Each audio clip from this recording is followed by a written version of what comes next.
Mahal kita, Conrad. Luha ang ulit ni Miraya sa sinabi kanina. Mas naging mahigpit naman ang yakap ni Conrad sa kanya. Alam niyang nagmumukha na siyang timang sa mga ikinikilos niya. Kanina lang ay galit na galit siya. Halos manampal siya. Ngayon naman ay halos ibauna niya ang sarili sa katawan nito.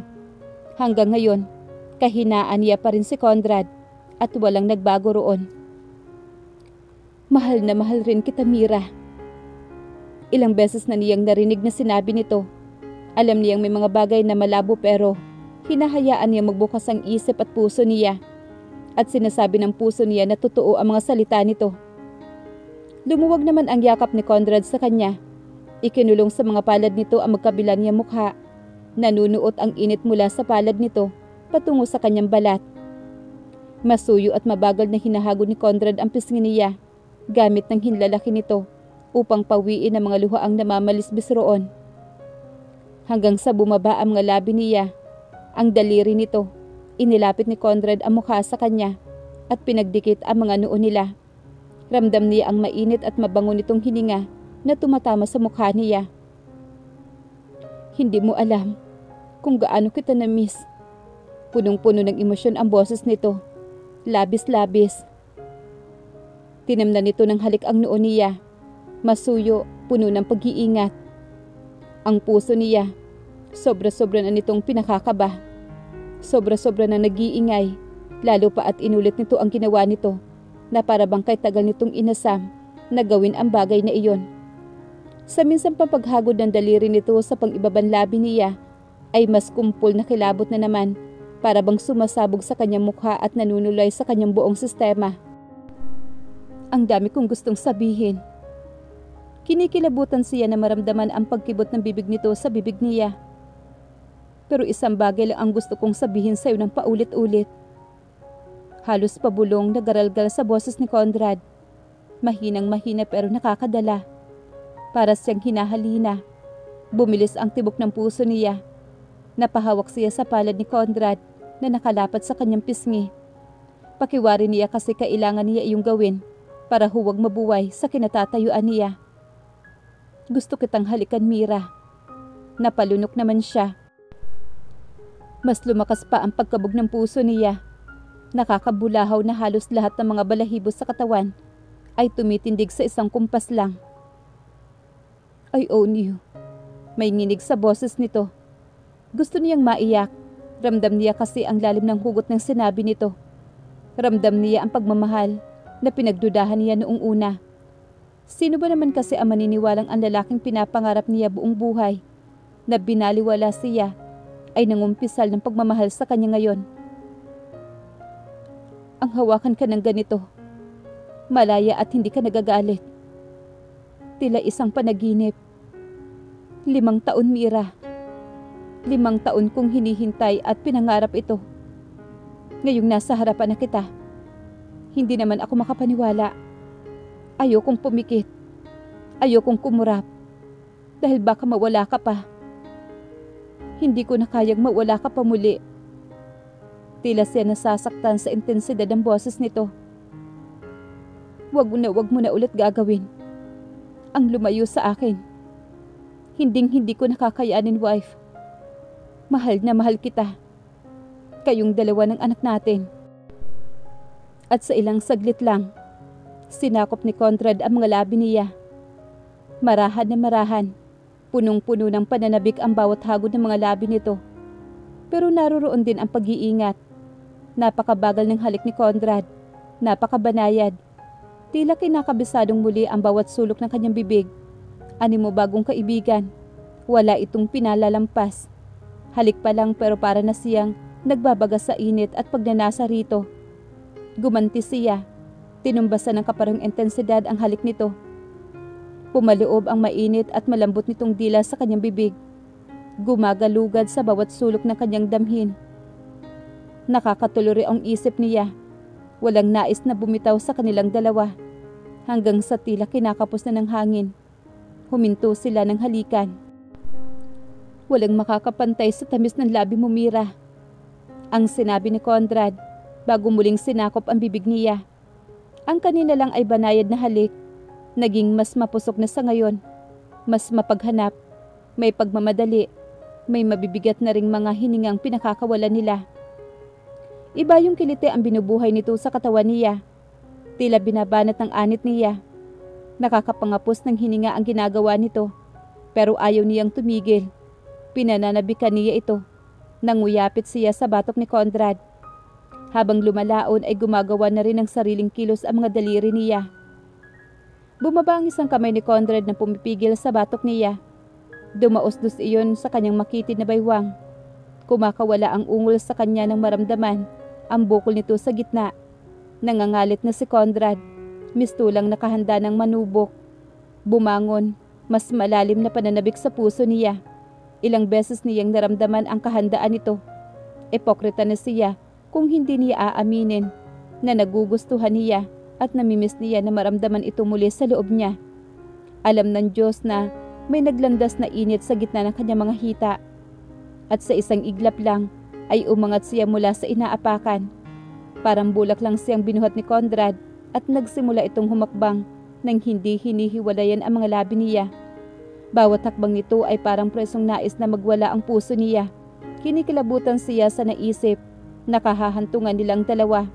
Hindi pa man nalulunod na siya sa antisipasyon hanggang sa lumapat na nga ang likod niya sa malambot na kama nito. Wala nang atrasan pa. Umalon ang kama nang dumagan ang buong bigat ni Conrad sa kanya. Mas kumalampag ang puso niya nang magtama ang mga ibaba nila. Nag-iinit ang katawan niya. Nakakahiya pero nakakakilabot. Napupuno siya ng pagnanasa rito. Dito una may nangyari sa atin noon. Tila naman nagbukas ang memory bank niya. Lumilinaw sa isip ang mga maiinit na tagpo noon. Sino nga ba ang makakalimot niyon?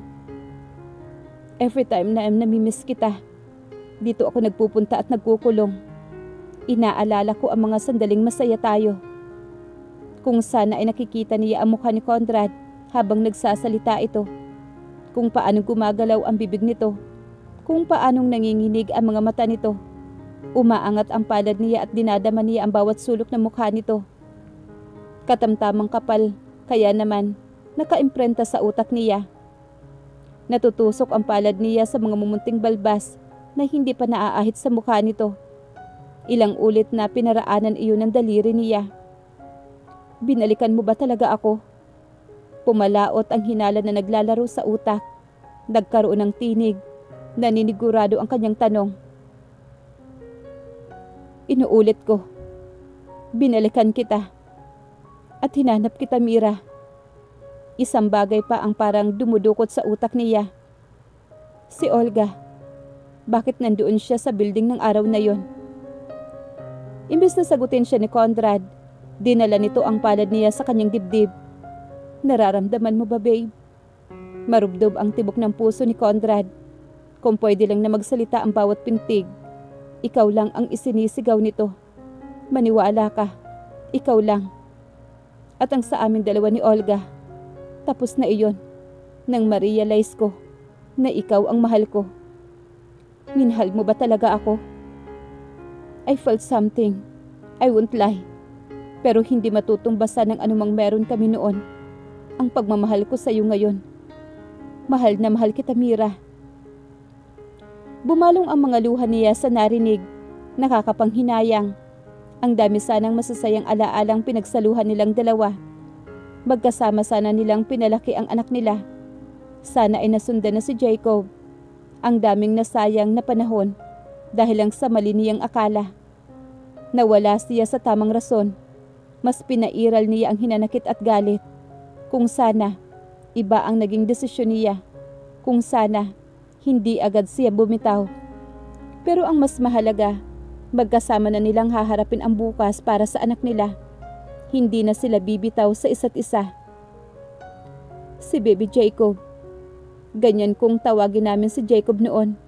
Ang liit-liit niya noong lumabas siya. Alam mo bang hindi ka agad siya umiyak? Yung midwife na nagpaanak sa akin. Tinampal pa niya ng 2 beses bago umigik ang baby natin.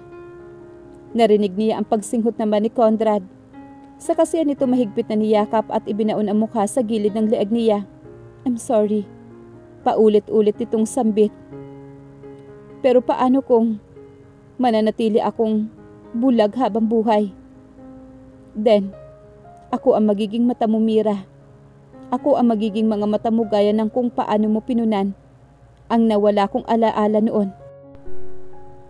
Ikaw lang at ako, Mira, ang magkasama. May kapansanan man o wala, mamahalin at mamahalin kita. May mainit na kamay na tila kumuyumos sa puso niya. Parang sasabog ang puso niya sa tindi ng emosyon. Kinabig niya ang batok ni Conrad at niyakap ito. Sa loob ng ilang sandali, nanatili silang ganoon. Dama ang init ng pagmamahal na kayang ipaabot ng mga yakap at salita nila. Ngunit hindi iyon sapat. Conrad, bahagyang dumistansya ang pagkakadikit ng mga pisngi nila. Naramdaman niya ang mga titig nito sa kanya. Take me. Matapang na wika niya rito. Ang hiya ay agam-agam, ay itinapon niya sa kawalan. Marupok na kung marupok. Mahal naman talaga niya si Conrad. At narealize niya na sa gabing ito, nakahanda niyang isuko ang lahat. Lahat, gaya ng pagsuko niya noong unang beses sila. Take me and make me feel like I'm a woman again. Natutupok si Conrad sa init. Kung kaya lang sukatin ang pagnanasang naghahari sa kanya ngayon, masasabi niyang walang katulad iyon. And finally, nangyayari na nga ang pinapangarap niya. Nasa harapan na niya ang hubad na katawan ng asawa. Kadikit ng hubad nitong katawan. At ngayong gabing ito, animo siyang batang gustong maiyak sa tuwa. Parang isang batang matagal na panahon na de-deprive sa masarap na pagkain. At si Miraya iyon.